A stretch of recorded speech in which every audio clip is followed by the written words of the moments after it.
I'm going to teach you how to read. It's not going to be like, I'm going to teach you these skills and now you know how to endure. Instead, endurance is going through something with someone else. And the with matters because that other being, that person, every time you say like, I can't do it, I can't get through this moment, I can't be there, I just can't, they encourage you and they say, yeah, you can, because you're not alone. Hey everyone, this is Cody at Blueprints. Today we're bringing you a special episode where we sit down with Elizabeth Orthmann. She's a licensed marriage and family therapist, was born and raised in Australia and came stateside when she was a teenager, and we're really excited for her to weigh in on how do we instill endurance into our children. Well, welcome to Blueprints. Today we're going to be talking about endurance and how to help our kids thrive in the world in the face of suffering. I am Cody. And I'm Greg. And we are here and we are back. So just a little bit behind the curtain here. This is our first time recording back from the new year. So this is 2025 for us. I know it will have been 2025 for a while when this airs, but Happy New Year! Oh, wow. Okay. So we were going to try to not be too tied to like timing, but I was trying to do like a little behind the scenes thing. And you just went Happy New Year. Yeah, and it's probably past the statute of limitations of when you can say Happy New Year to someone. I think it's currently past the statute of limitations. Yeah, that's true. And you just went for it. Well, Happy New Time, whatever happy new time. You're listening. Happy New Time. Well, Greg, you seem to have introduced yourself, so why don't you tell us a little bit about what you did over the break, Christmas and New Year's. Yeah, so we're just getting back into the office, the swing of things. I did nothing. Okay. My son got sick for a couple days. Mm-hmm. We did Christmas, just kind of chill, laid back. Did a lot of stuff with family and just around the neighborhood. It's kind of seemed to come to a tradition now to where we do like a neighborhood block party for New Year's. Yeah. And so we did that, hung out with a lot of friends, had people over to the neighborhood, and but other than that, we didn't really do anything eventful. My son had a couple soccer games here and there, and we made it back to normality. What about you? Yeah. What did you guys get into? Well, that was really exciting stuff. Man, thanks for sharing that on our podcast for other people to listen to. We kind of did similar things, but we did, I will say this, we had our probably craziest run-in with ice that we've ever had. No, so we were driving over the mountain passes, and there was ice on the road. And you don't say. Yeah, so there was multiple semis that one had like completely jumped the curb and gone over, was laid out. And so fortunately, like, we approached it slowly. We slipped a little bit, but like, we were okay. We're in this giant Sprinter van that we have that handled it okay. Our main concern was that we were going to get stuck there overnight, and we were running low on snacks. Oh, you can't. And if you have ever been on a road trip with 4 kids, the moment you're low on snacks, like, you better have a quick exit. That's plan crisis mode. Like, that is crisis mode. Yeah. Fortunately, we made it through it. It was like navigating a war zone. Like, I felt like it was like we had gone dark for a little bit and woke up and it was like some zombie apocalypse or something like that. And we had to navigate around a bunch of cars. Did you feel like a hero? Fun. I did. All right. Yeah. And I got my family through this crisis, and they all cheered for you. The Foo Fighters song was going in the background. There goes my hero. He's so really ordinary, is what your oldest son said. Yeah, he is. He did say that. But then we got through, and we gave our kids Taco Bell, and as it turns out, Taco Bell. Did that cause another crisis? Well, as it turns out, Taco Bell is something that Lauren and I were looking forward to. Yeah. And our kids were not that into it. Man. So that's a sad reality. Yeah, that is. Well, since this is going to air in like February or March, I don't know if any of this is relevant or matters. But the Taco Bell piece will stay. Yeah, we'll keep the Taco Bell piece. Speaking of things that are relevant and that do matter, today we have our first ever guest on our podcast. We are very excited for this, and she's here. She's actually been here the whole time, wondering what it is she's doing here. She's an actual professional who has an actual job, and she's wondering why she's taking time out of her actual job to come here and talk to us in our basement. But I'll give her her name is Elizabeth Orthmann. She is a licensed marriage and family therapist with more than a decade of experience providing therapy services to children and families. Her specialties include complex trauma, attachment concerns, adoption, and parenting neurodiverse children. But I actually think her greatest accomplishment is being my friend. Oh, yeah, absolutely. Absolutely. Yeah, it was really sweet. That's number, I think that's on the top of most people. Yeah, you're such a friend that you know her as a different name. Yeah, I know her as a shortened version of Elizabeth, which we will not name. Yeah. Nicknames are for those who are super close. It's Zab, by the way. She goes by Zab to her friends. What an interesting choice there. But you know, Elizabeth, we're so grateful that you were here with us. Thank you for joining us. Oh, thanks, guys. It's really an honor to be here. I have been listening to the podcast, and I've really appreciated hearing the perspective of two dads, because I often I want to hear the mum's perspective, of course, but I also believe that sometimes we're not hearing enough from fathers. So I've really appreciated that. I've laughed with you guys while walking my dog. But I also really was honored when you guys reached out, because I do think that science can be really interesting and fascinating, and I personally see how it kind of increases our knowledge and partners really well with the biblical side. So I'm excited. That's great. And that's our target audience, is dog walkers. Oh, absolutely. We're glad we're reaching that. Just specifically dog walkers. Dog walkers. Yeah. The podcast you listen to when you're walking your dog. Yeah. I think that's sticky. I like that. Yeah. That's good, Greg. We can run with that.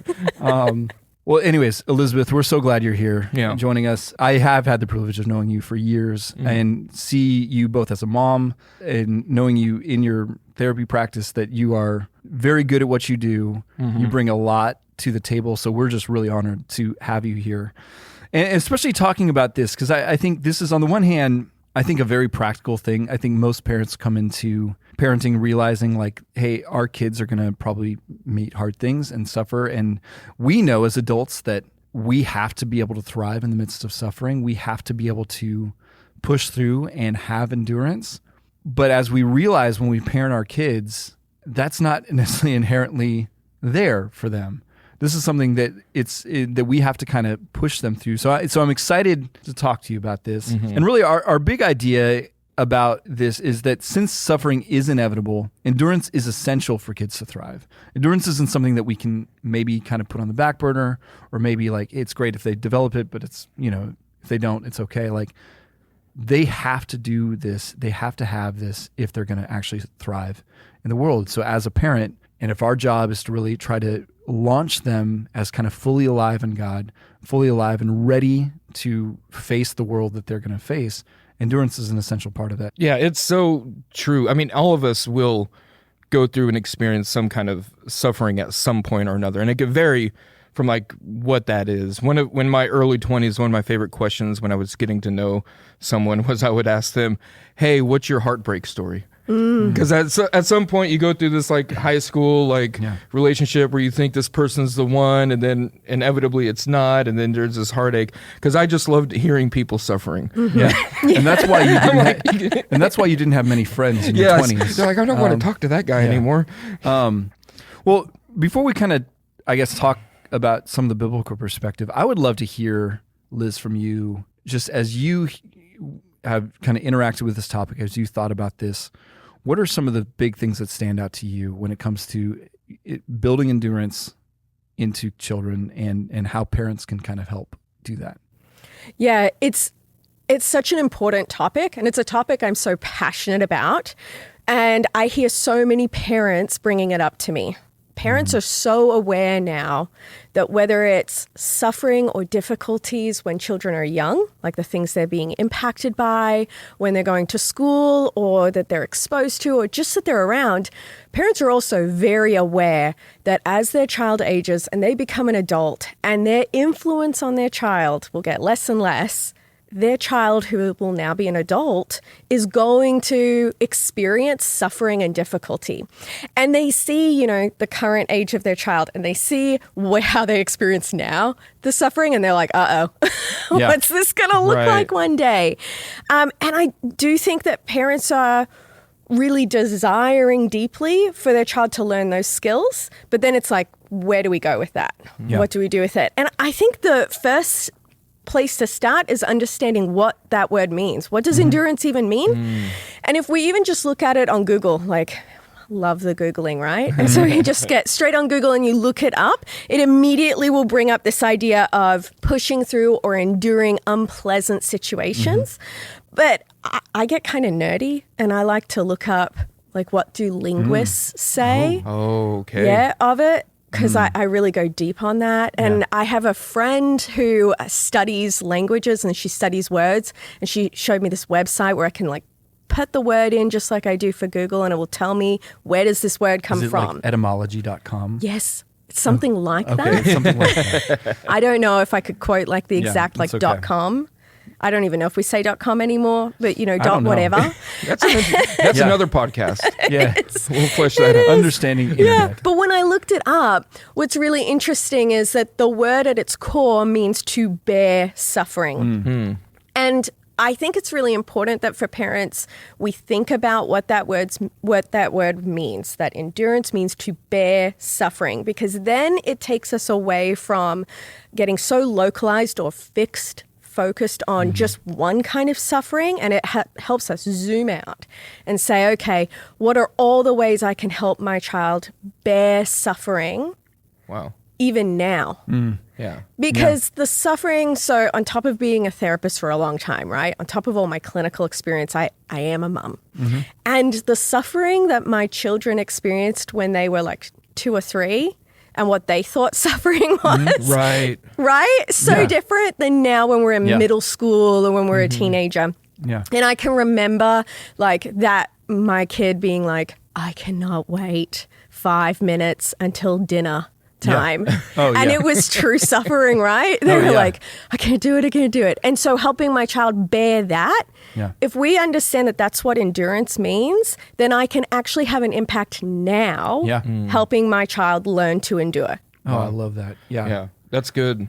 How are you seeing parents deal with suffering themselves? Yeah, I actually think that matters so much, because how we model our own capacity to endure is going to influence our children. I don't know if all of us in this world, including myself, were set up for success with endurance when we were young. I don't think this was something that was always discussed historically. Totally. Right, exactly. And so I don't think there is a time when it's too late to focus on this even for ourselves. But I think often parents, what they'll say to me, Greg, is, I didn't really notice or realize that I was going to come to therapy asking for my child to learn how to endure suffering or to manage their emotions, and realize I was going to learn and grow so much more as a parent. Yeah. So good. Oh, yeah. Yeah. No, that makes so much sense.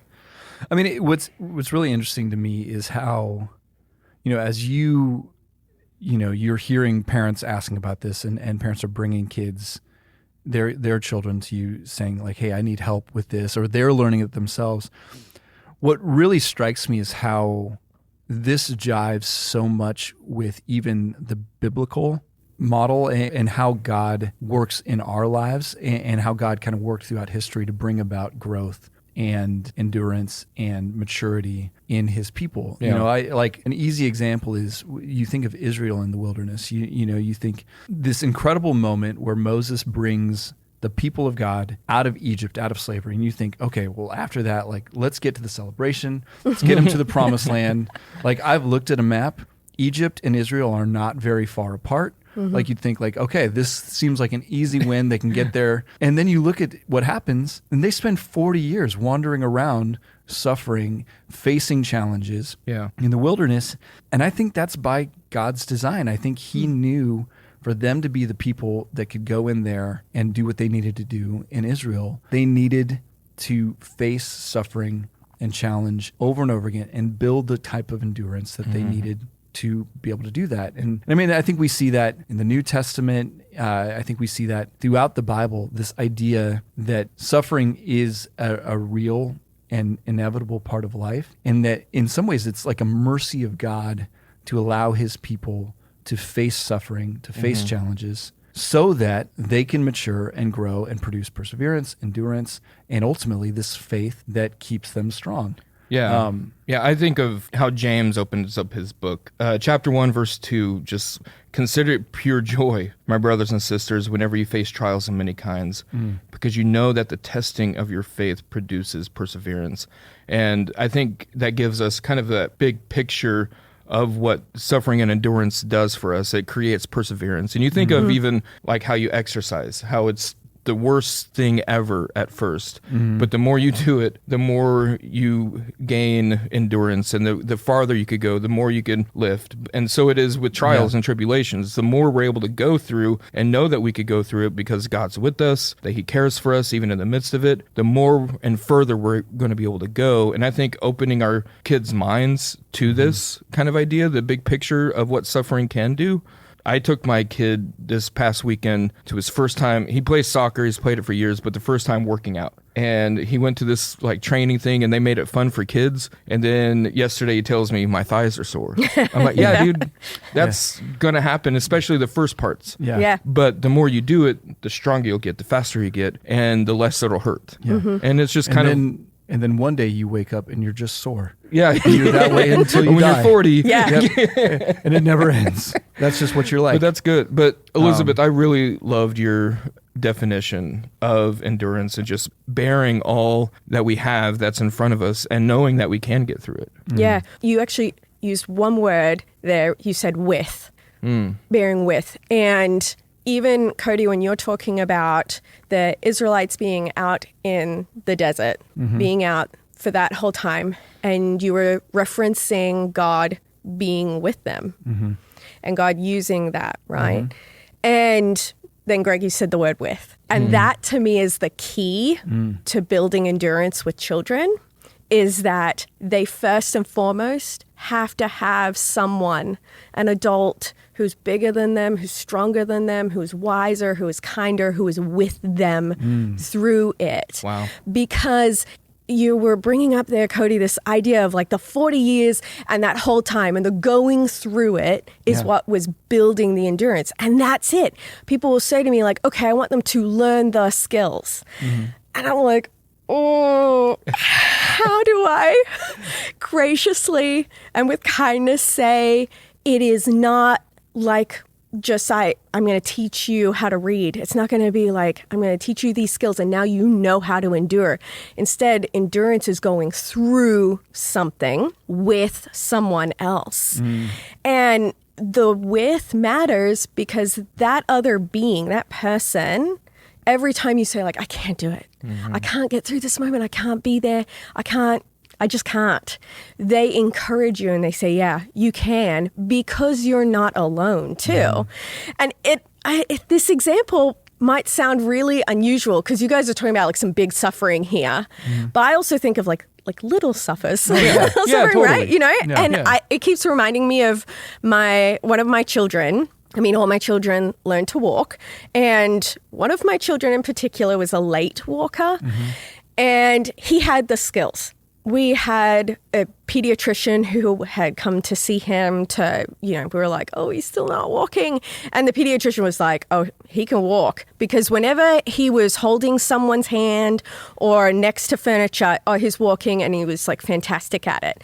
But the minute he wanted to get to something that he wanted, he would drop to the ground and crawl. And why? Because he was a fantastic crawler. Maybe the best. Oh, he was so fast that I would do the whole like turn around for a second, put a dish towel, and then I'd like turn around and be like, oh, no. Oh, yeah. Where are you? You know, I like would often envision, can I like sew bells onto his clothes? Yeah. That's really a good idea. Right? I was like, oh, where's the line to where people are going to think I'm treating my son like a dog because I just need sounds to help me? I think every parent has asked that question, Right? to be fair. Absolutely. But so he struggled when he was walking, not because he did not have the skills, but because he had to endure the patience of it's going to be slower doing this. Yeah. And then I remember this one moment, and it's such a clear memory for me. We were out front of our house, and we were trying to keep 2 trees alive with water. We were living in Arizona at the time, so this was a big task. Yeah, trees don't survive in Arizona. I remember us trying to keep these 2 trees alive, which meant having to go out with a hose, multiple times a day and water them. Mm-hmm. And my son came out. This is like the crawling age group, right? And I want to be clear for any listeners that I swear this was not in the heat of the times, because otherwise he would have burned everything, right? No, we're talking, so this must have been a cold season because he was out walking barefoot. But first he's crawling and he wanted to try doing this too. Mm-hmm. He wanted to hold the hose and stand up just like me. Okay. Mm-hmm. Which is the sweetest thing. And he came over and he crawled over to me and then he used my legs, pulled himself up, and then he started holding the hose. But then I was like, okay, let's keep going. Let's walk around the tree. Mm-hmm. And he immediately collapsed. Like, no, this is too hard. But as I then went over to him and encouraged him, picked him up. I said, you've got this. And did one step and then the next step, encouraging him. I did not take over for him. I allowed him to experience the difficulty, but then I also encouraged him and said, you're not alone. I'm going to do this with you. And sure enough, he kept going and kept going.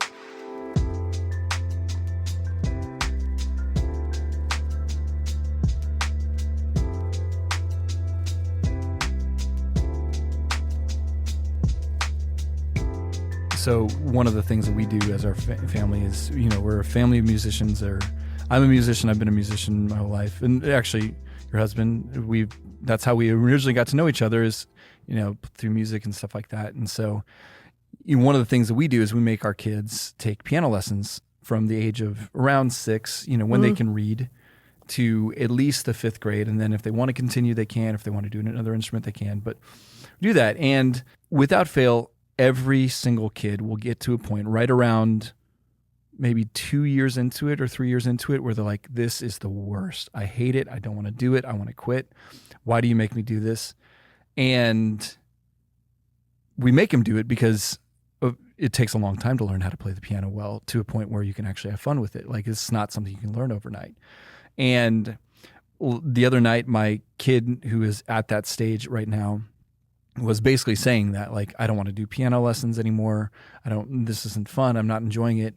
And I was about to step in and do my whole like dad spiel of like, well, you got to learn it to a point where it's fun. And then you'll be like, what was amazing about that though, is before I even got a chance to, my 2 older boys, who are now great musicians, great piano players, and have learned multiple other instruments at this point in time, they like beat me to the punch. They're like, well, if you quit now, then you won't be able to do this stuff that you want to do later. And you won't be able to play this instrument that, like, my son wants to play the saxophone when he gets older. He's like, well, if you want to play the saxophone well, learning piano now is going to really help you. And all of this stuff. And it was just, when you talked about it made me think of that, because now, for us, we have 4 kids.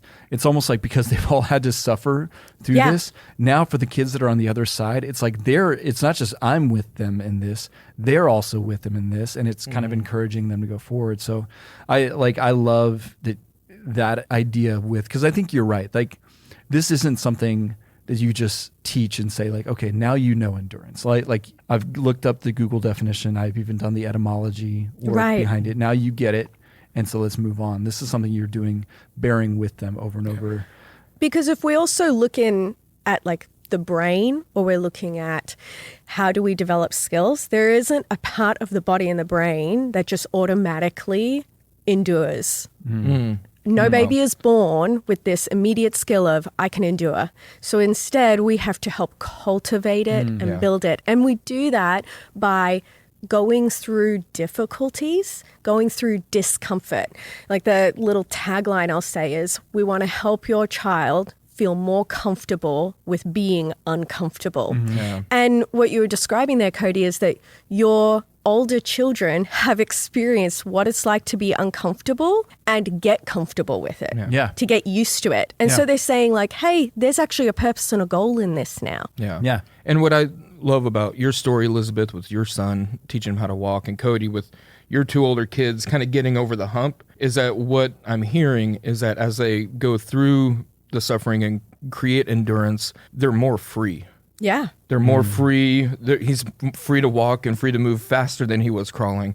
And your 2 older boys like saw that the freedom that getting through that hump brought them, where they could actually now start using those skills to do more things. And And I think that's the message of this hope in the endurance is that, yes, go through this. I am with you always. That promise that God the Father makes to us, that we make to our kids, and because you will be more free. Yeah. And that doesn't mean like complete freedom, but you're going to keep taking steps to be more free in who God made you to be and the life that he's leading you in. And I love that hope in it because like Cody, like what we're talking about, what's at stake if it doesn't, if we don't do that, if we don't cultivate, like Elizabeth, you're saying, is kids can't learn endurance and they will struggle to thrive through the suffering as adults. Yeah. So we're not setting up suffering in hopes our kids fail, but in hopes that our kids build that endurance. That's a great. Yeah. I'm glad you brought that up because I think it is important that we understand kind of what is at stake if we're not proactively doing this and bearing this with our children, walking alongside them and helping them do this is, you know, you'll hear the word entitlement throw around a lot of kids can maybe feel entitled or maybe a lack of grit. You know, and look, I have taught at a college level before. Liz, we've taught together at the same school. And one of the things that always struck me was genuinely the lack of grit I think a lot of students had there. There's also incredible students who have a ton of grit, but just the inability to do what I would consider an easy thing, they would consider a hard thing. Like, this is a real thing that they struggle with. And this is not a judgment necessarily. I think every generation has to go through this. Yeah. Every generation, it's a process. But this is a very real thing. And I think some of that is because there has been, I think, a trend that we've seen over the last few years where a parent feels more and more like their job is to remove suffering from kids. Right. And to remove roadblocks from children, and to make it somehow easier. And the unfortunate effect of that is that kids are growing up with a lack of grit and determination where they either think the world should be easier for them or things that shouldn't be suffering at their level and at their age level feel like suffering at their level. Yeah. So I think there is this is a big issue. Yeah. And that we've seen, you know, Right. even at a college level and that we've seen as parents, that kids will get to this point where they're launched into the world ill-equipped to handle the level of suffering that they should be equipped to handle at that point in time. And you talked about this in another episode that we've done, how I forget who you quoted, and you could probably tell me right now, but where we don't prepare the road for the kid, but we prepare the kid for the road. Yeah. And that's Right. like, we don't remove obstacles, but we teach our kids how to navigate these obstacles. I think that's a really good kind of quote and thought to keep in mind as we're parenting our kids. Yeah. Well, I think the big part is acceptance of there being obstacles. Yeah. And as we've built our knowledge around childhood development, there has been a pendulum swing where we've thought, okay, well, or we've seen really that children need the width, they need the attachment, they need the support. But oftentimes we as parents have not been equipped to understand, well, what does width mean when we also include obstacles? And so it has meant what you're talking about, Cody, where a parent naturally goes, oh, I need to be with. And so then they see the child going through difficulty and they go, I think with means to remove it.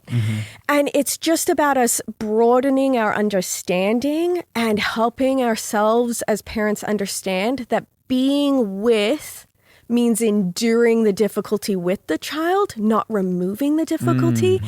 But I think oftentimes we're not taught that, and that becomes really challenging. Oh, so hard. I knew this as a clinician. I knew it so well. I could quote all of the scientific research. I knew it so well, guys. And then I became the parent and saw my child suffering. And I just wanted to cry. I wanted to crumble. It was just like, well, how can I allow this? So there is something to when I see my child going through the difficulty, I actually have to regulate myself, comfort myself and say, it's okay to allow this. But maybe the part we need to share with parents and help them understand is there is a line, right? And so sometimes we see where it's too much suffering, too much difficulty, right? And that would be like a lot of the classic big things like trauma, right? Right. And that's when we're talking about enduring with, we're talking about discomfort, uncomfortable feelings. Yeah.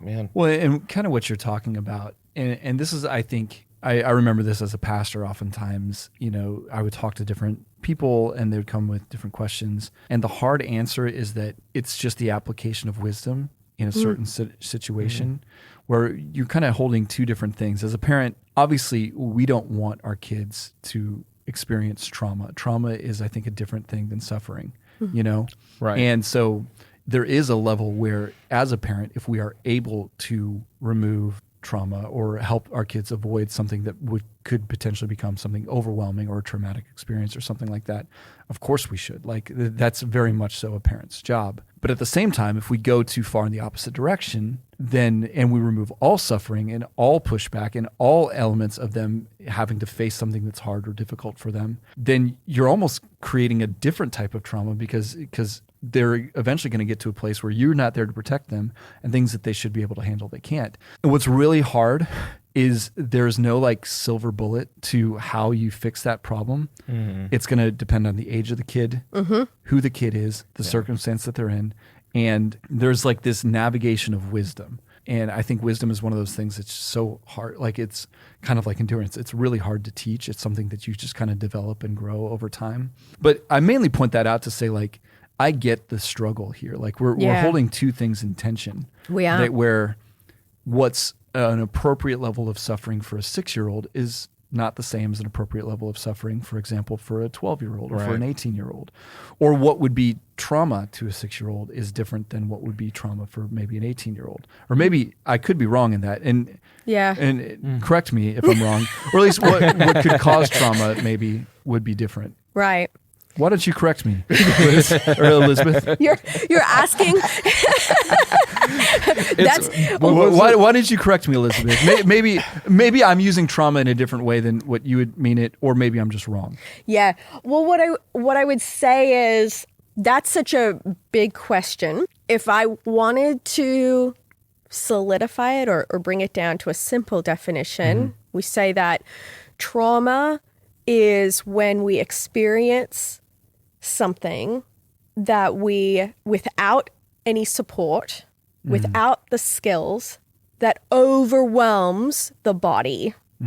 And that's what I mean by it being tricky, because we often will talk about like the basics. We go like, oh, well, trauma is like abuse, it's neglect, and we like click off all of the things. And they are traumatic, because if we take a 6-year-old and their parent wasn't with them, their trusted person wasn't with them when they experienced that suffering, and no one could help them through that, navigate it, manage it, experience it, then they may have a traumatic experience, as opposed to they can take the same situation and now you have that trusted, attached parent with you that helps you go through it. And you're right, that's the difference of the response. Yeah. We've been talking a lot about this in the context of, I guess, kind of assuming that children are in a home environment where they are with trusted adults on a regular basis, or have had a history of trusted adults being able to be with them in those circumstances, and kind of assuming that a lot of the parents maybe listening to this at least had some level of trusted adults in their life that helped them through this, get them to that point. I know because of your background and the work that you do, you work with a lot of both parents and children who do not regularly have trusted adults to be bearing the suffering with them, or at least maybe have had long periods of time in which they have not had that in their life. Kind of what would you, I guess, how would you approach that? Like, let's say you are in a scenario, whether it's a foster scenario or adoptive scenario or split custody, or a number of things where maybe the child does not necessarily always have a trusted adult to work with them in it. What are maybe some adjustments you have to make? What are some additional things that you have to do to address those things? Yeah, it's such a good question. And you're right. I mean, that's the work I specialize in. There's so many different ways to go about it. What I would say is I want to first start from adult and then go down to talking about a child. Okay. So when I am working with the parent and they themselves have not experienced that sort of relationship in their lives. Often what we will do, and we call it looking for the angels or the angel moments in their life. That's the nickname for it, ironically. Yeah. I actually think it's the most beautiful little sentence. And angels are where we say, okay, it doesn't always have to come from your primary parent. But who was or what was the moment that you had with someone where you felt seen or heard or believed in? And oftentimes it's the smallest story. It might be a teacher 1 year who listened to me or was there. And then we take that moment and we go, okay, that's the moment that you remember as an adult, but you remember that as your childhood. And you want to take that and you're trying to be that person whenever you can with the child you've been gifted right now. So that's the first part. I would be remiss if as a therapist, I didn't recommend that when parents are finding this a struggle, that they themselves are not seeking out a trusted professional who is doing attachment work, because that's what this is. Yeah. It's how do we build trust and relationships when we haven't experienced them ourselves. Yeah. And then if we go down the family model and think of the child who doesn't have that person in their lives right now, there's a reason why earlier I was saying a trusted adult. I didn't immediately say the word parent because I don't believe that the influence on children always comes from the classic parent, that model. I think sometimes, like when you guys are talking about like the grace-based family, I think sometimes it's the youth group leader. I think sometimes it's the aunt. Sometimes it's the teacher who is building that trust in the moments they have with that child. Yeah.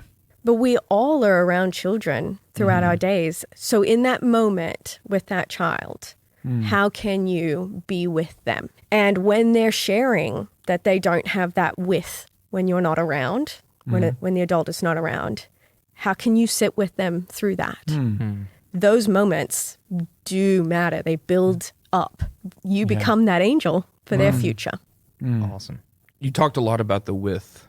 The piece. with, yeah. So what would you say is like a good appropriate amount of with? Because like you talked about, we could be too much where we remove obstacles, but when is it too much that we're like helicopter parenting or something like that? Like what's a good balance? I think of it like a dance. It's the back and forth. Okay. Sometimes when people don't understand the dance, I'll bring up like tennis, even though I'm not a big tennis player, but it's the back and forth, right? Yeah. Cody, you're a tennis player somewhat. My wife is a tennis player. Our wives are tennis players. Oh, your and wives therefore are. And we want to spend time with our wives. Yeah. So So then become you are tennis players. by play proxy, tennis. Yes. tennis-ish player. Sure. Yes. Okay, so it's a back and We forth. actually really understand the dance metaphor. way of more. course. Okay. The back and forth, or you could even take like musicians and the listening to each other, right? Okay.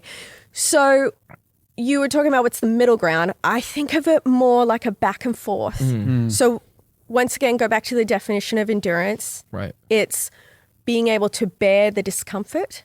So when I see discomfort happening for my child, that's my trigger of, okay, this is one of those moments now. All right, that's what I would tell myself.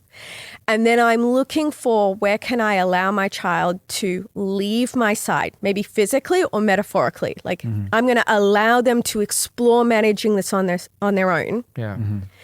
And so that's that letting go. Okay. And I'm going to allow them to go through it as I'm watching them to see when it officially becomes too much for them. Right. And that would look like they get overwhelmed. They might get overly emotional.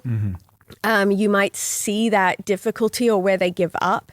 And then you come over to them and you're essentially coming back together. Yeah. So that's that back and forth, that launching the ball out Yeah. and then it being sent back to you. Okay. Oh, that's great. You know, one of the things that I think helps in that, and maybe this, I guess, kind of helps tie it all together, is for me, when I'm looking at my kids experiencing suffering or experiencing hardship or difficulty or pushback or discomfort or whatever we want to call it, oftentimes I try to think through in the big picture, what skill will they need when I'm not there? Yeah. And is this helping them develop that? Yes. You know, like, and keeping that bigger picture in mind, I think almost helps me even navigate those situations in which like I'm not sure like there, because let's face it, as a parent, there's so many times when you're like, I don't know what the right thing to do here. I'm not entirely sure what the right thing is. And I think keeping that in mind of like, I know that one day they're going to want to quit something. Do I want them to be quitters?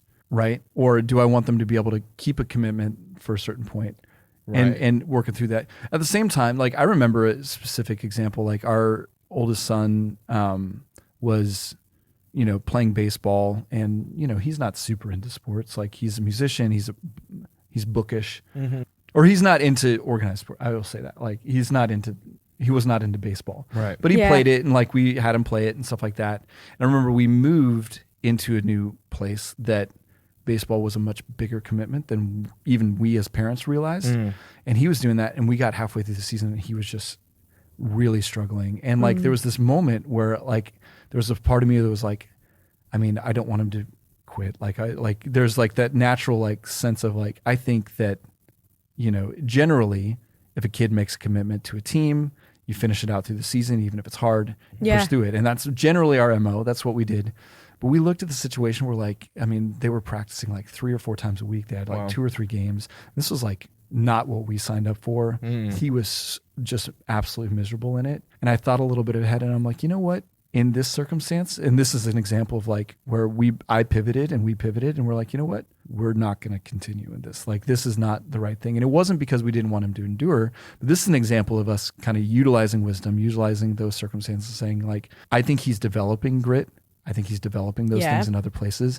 I'm not worried about whether or not he's going to be able to launch into adulthood with the ability to not quit. This is a different circumstances. And we made that decision. And it was kind of one of those choices that we made that kind of goes against, I guess, common parenting norms, where you like don't quit in the middle of a season, but we're like, this is not working. And so we did that. And I think it was the right call, because it actually built trust that we kind of saw that he had gotten to a point where this was no longer beneficial in any way, shape, or form to him. And let's just face it, the team didn't miss him. Yeah, you met him. You kind of met him where he was at in that moment. Yeah, and you saw him. You heard him. Yeah, we've tried to give our kid a lot of that space and listen to him a lot. And even this past year is kind of like looking for a new church home. We wanted our son to have a big voice into where that was. And one youth group he checked out, he came back and he was like, I was really anxious during that time. And I was like, well, I don't want hear that from my kid in church. And honestly, it was a church my wife and I wanted to go to. But we pivoted. We found a middle ground. A place where he could thrive and where we could be at as well. But really wanting to hear him in that moment. He endured that uncomfortableness. And I didn't, much like you and your kid, I didn't want to see him continue to do that. Because sometimes completing the goal is building endurance, but other times it's not building the endurance. Right. It would overwhelm them. Yeah. And so I think like if we're getting to the practical side of what builds the endurance, I think it's important for parents to remember that if you build endurance in every little difficulty your child is going through, they're going to get overwhelmed. Yeah. So if you're wanting to actually train it, so you're thinking about how can I teach it to them, pick a focus for yourself. Yeah. Pick one. Oh, that's really good. Right? Like, so if I'm seeing my child is struggling in 5 different areas, they're struggling with their reading, they're struggling to complete homework, struggling to complete the chores, like they're doing all the things. I'm not going to say, we're building endurance for the next 6 months and it's in everything. Yeah. Oh, yeah. It's just like, that's going to just be too much. So pick a focus for yourself with it as a parent. Yeah. And listen to your child to find maybe endurance isn't completing the season like you were talking about there, Cody. Maybe it's actually completing the next 2 weeks. Yeah. You know, so it's working on those things with your child. Yeah. But we keep mentioning the child as we're talking here, or we'll pick like 1 or 2 of our own children to discuss. But I do want to mention, if you're going to talk about endurance as a family, it's so important that you guys are making it a family focus, because if we scapegoat one child, that child's quickly going to be like, I don't care. I don't care. I'm feeling overwhelmed by you even bringing it up. Like, I'm done. Wait, you're saying that I shouldn't just build endurance into one child and build poise into another. Like build. Right. So I'm have to do this for all my kids.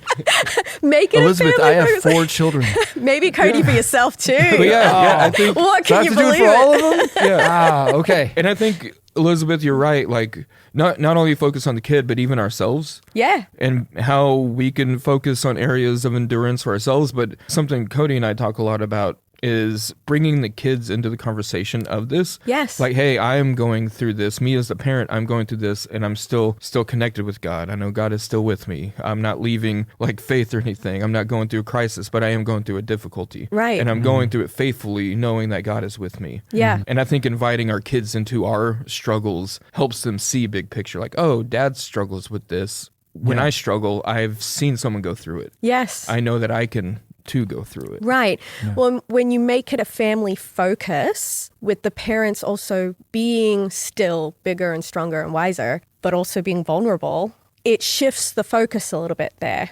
Yeah. And an easy way to do that for families that are listening is have a family motto. And it can be any motto you want. Maybe it's a Bible verse. Maybe it's a story from your family's ancestral history. You know, like I remember my own husband telling our family, like, let's think of all the things your mum, me, her family has gone through. Now let's talk about all the things that his family have gone through. And then he brought up our family name, our last name, which is Orthmann.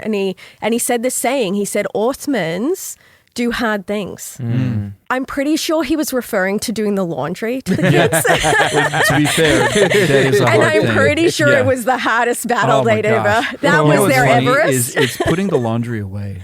That's the hardest part. Yeah. And let's be clear, I'm pretty sure we'd folded it first for them, but walking it from one room to the next. We have done every step of the way. Yeah. That last step. Last step, it was brutal. And you know what? The Orthmanns, we do hard things. Yeah. So this is our family motto. And that family motto started in the funniest way. And now it's actually a huge motto. Yeah. And we talk about it in every way. And there's an ownership to it. And it doesn't have to be your last name. If you have, a hyphenated long name or you have multiple last names in your family that make it tricky, that's okay. Come up with a different motto and say, like, this is what we believe in together, or this is what we're doing together. Yeah, that's good. I think my family motto is bring snacks. Bring snacks. Yes. Like I think that's the thing. With snacks come good blood sugar. Yeah, because I'm pretty sure like we repeat that more than anything in our home. I mean, I think it's similar to that. One of the things we have a few things that we'll say a lot that I think speak to this, and I love that idea of like having a family motto where it's not just one of our children who's enduring through something, where it's like, no, we as a family endure through this together. We are going to face it individually, but we're also facing it as a family. Like one of the things we'll talk about a lot is if you can do it yourself, do it yourself. That's a big thing for us, partly just from a very practical logistic thing. Like we're outnumbered. Yeah, you have a large family. Like we have 4 kids, so like we're already playing zone defense, I guess, with them. Like that. I did. I was actually I have legitimately no clue surprised what you're referring to. Yeah, it's that okay. you said that. Yeah, I was like, oh, he has a sports reference. Yeah, there's And a I'm sports sitting reference. here going, I don't know what that is. I mean, It's like you're covering an area. Elizabeth, rather than man on I man. can't explain to you what zone defense is. Okay, let's be really clear. I just have heard that that's a reference to it. No. So like it's something like that, or one of the other things we'll say, and this is actually a quote from Jeff Tweedy, one of my favorite singer-songwriters, but he's like, if you're ever going to be good at something, you have to be willing to be bad at something. Yeah. And so that's something we'll talk about, like, maybe you're not a good runner. Like I was on a run with my son Hayes, who this is a good example, I think, of building endurance, and a kid who has faced hard things. Like we were running, I think we ran like 5.5 miles yesterday. And he was just talking, he's like, I remember when I had to stop in the middle of a mile because I was too tired. And he's like, I remember when running a 5K was this huge big deal. And it's like, now we ran a half marathon over the break. And he's just talking to me about this. And I'm like, yeah, it's amazing how when you push through things, you get to this point where you can do more. And he's a good runner now. He beats me all the time. It drives me crazy. Like he's got little bird bones and he's like a third of my size, but he still rubs it in. Yeah. But like I think of things like that. So I love the idea of like having a family motto that you can kind of bring and say like, hey, I know you're suffering through this, or I know you're struggling through this, but we do hard things. Right. Or we don't give up, or we don't, all that stuff. And it adds value. And also, I love one of the other things that you said is, and I think you've talked about how being with somebody in this is even being able to empathetically call out when our kids are struggling through something and saying like, I get it. I know that this is hard. You know, I think when we think about building endurance or grit or whatever we want to call it in a child, we think, okay, well, you got to just be tough, like grin and bear it. You got to enjoy this, no complaints or anything like that. And I think that almost makes it unnecessarily hard. I think that we can be empathetic towards the fact that they're struggling with it and still be building endurance. In fact, that almost makes it easier, where with my son who's struggling with piano right now, like I could be like, get over it. This is, you know, we're paying for these lessons. Or, you know, we could do that whole thing and make him feel bad about struggling, which would not be the right way to go. Or we could say, hey, I get it. I've been there. I remember when I was that age and I didn't like taking piano and I didn't like doing that stuff. I know it's hard. I know it's not fun yet, but this is why we're doing this. And this is the bigger picture. And this is all the benefits that are going to come from that. So I think like bringing that into the family and also having some empathy towards our kids, like for them at that age, things that we would obviously probably find not to be a big deal are big deals to them. That's not a joke. That's not small. Things that they find difficult are genuinely difficult for them. And I think being able to have the grace with your kids to recognize that in the midst of this actually helps build the long-term endurance. I think that's part of the preparing them for the road too, is, hey, this is going to be difficult. We are asking you to do something that's going to be a little uncomfortable, that might be a struggle, but we're here with you. I think that's part of that, preparing them. And as we've looked at churches, we've told our son that, like, hey, we're going to be asking you to do some hard things, and here are those hard things. You're going to be going into a new youth group not knowing anybody. And we get that's weird, we get that's awkward, and we're here with you. So we would, and I talked about this on another episode, we would pray with him beforehand, try to prepare him for that, and just kind of own the awkwardness of walking into a room not knowing anybody. And more often than not, he would come back from those experiences and be like, yeah, I went and tried to meet as many people as I could. I was like, dude, I am so proud of you for taking that step of trying to meet new people, but helping prepare them for that road, owning when something is going to be hard, giving them that confidence of, but I know you can do it. Yeah. That belief in each other. Yeah, absolutely. Yeah. Well, Elizabeth, is there anything that you, as you think of practical things for, and I recognize you're coming from a therapist's perspective, but also just from a mom's perspective, this is, I think, a huge benefit for our listenership, which is also you. What would you say to yourself? So what would you say to yourself who's going to listen to this walking the dog later? Is there anything else, any kind of final thoughts you'd have on how? Yeah, definitely. I would say utilize media to your advantage as a parent. I know we often talk about media not being an advantage, especially when we're talking about TV shows and books, but other people's stories, even fictional stories, and reading or watching them. So consuming that media with your child or side by side. So if your child's like, I'm reading this book or I'm watching this show and I don't want you here, especially if we're talking about a teen, you can be doing it at another point in time. And they're aware of this, of course, that you're reading it too or you're watching the show too. But then have conversations with your children about the characters and how they're enduring in that story. So you're broadening your child's horizon, their understanding of what endurance means.